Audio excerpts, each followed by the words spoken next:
Hi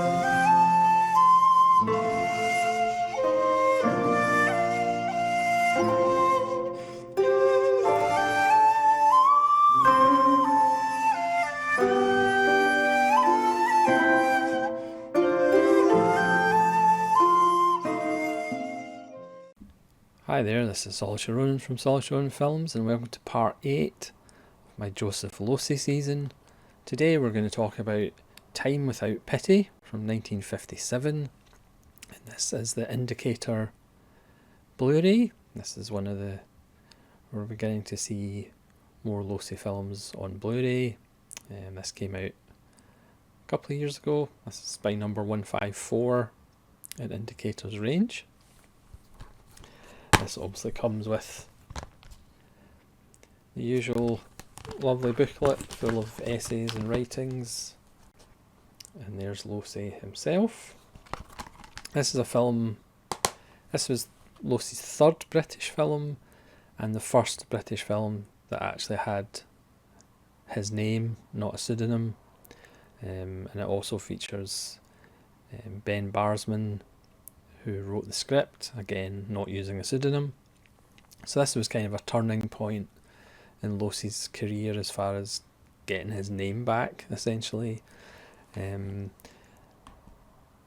He used Richard MacDonald as a production designer, who he would use several times. Frederick Francis, as he is in the credits in the film, was the DP. And Francis wasn't that big a fan of Losey. He said he was very indecisive and almost had to cajole him into moving the camera.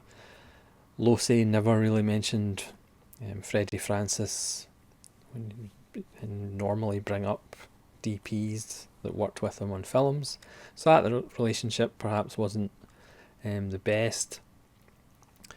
But this was Losey getting his name back and working on a project that he was passionate about. He said he brought all of his anger and fury to the film, based on a play, and slight difference with the play because the film opens with the rather stunningly shot murder of a young woman, and we see who the murderer is. Apparently in the play that was found out later on in the play, but this is up front. So we know who killed this young woman from the start of the film. And the credits roll, and it's focused on a picture of a bull, who we will come to realise is a symbol of one of the characters. The film stars Michael Redgrave, Anne Todd, Leo McKern, who was in X the Unknown, Peter Cushing, but without the Cushing finger. The Cushing finger does not appear. Alec McCowan and various other familiar British actors.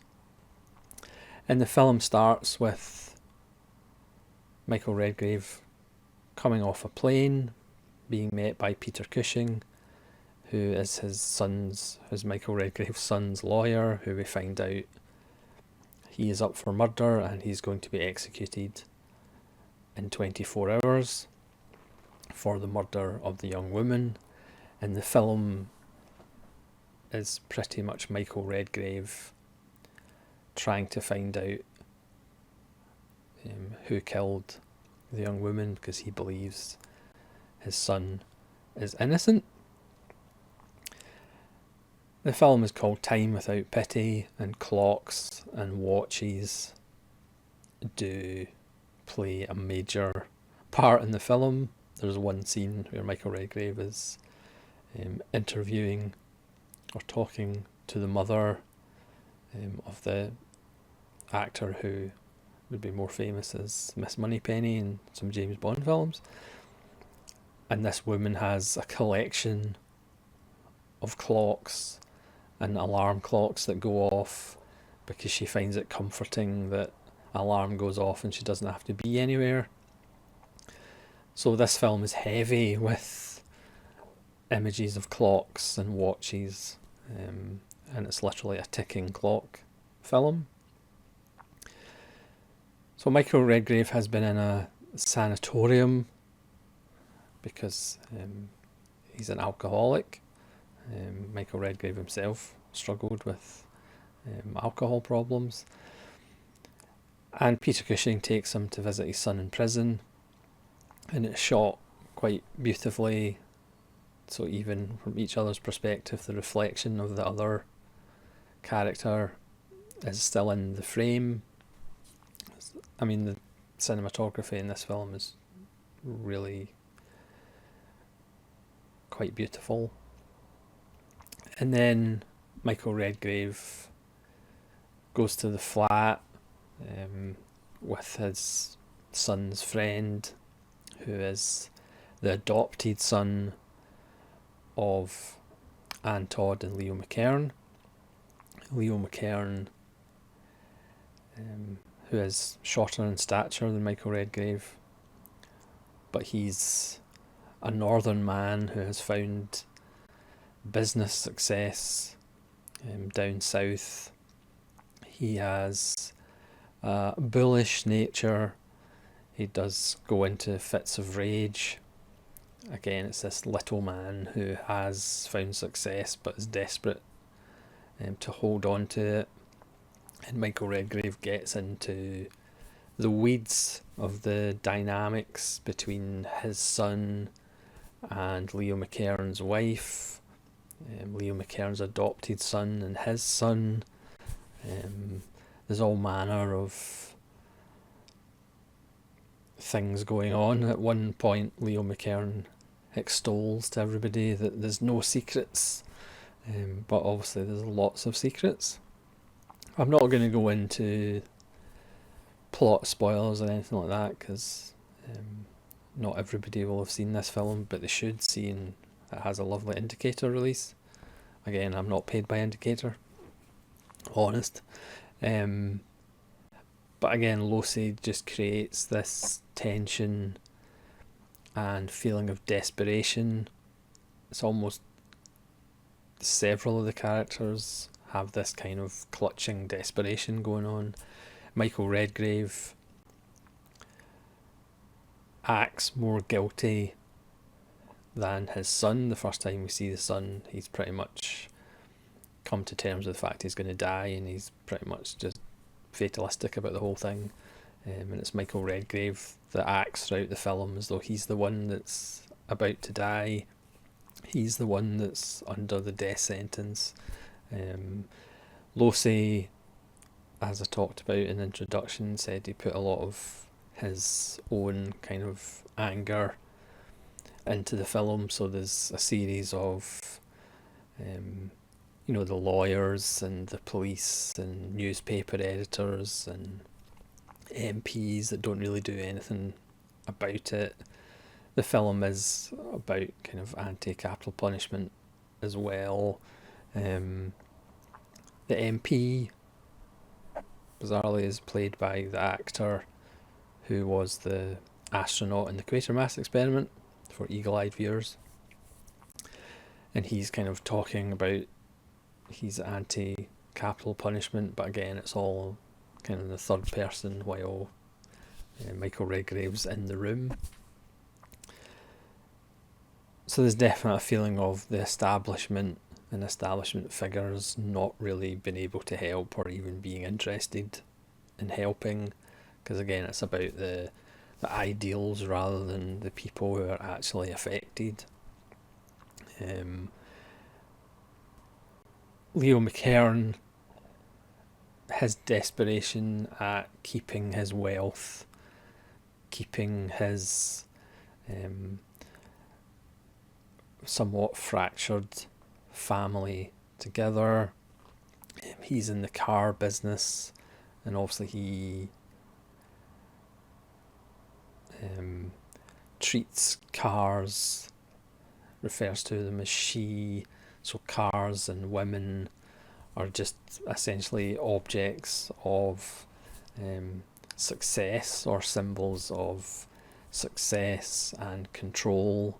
There's a wonderful scene in a pub where Leo McKern is trying to exerting his power kind of over the Redgrave character, who's obviously quite weak, tries to stay off the alcohol in the film, but there are moments where he succumbs.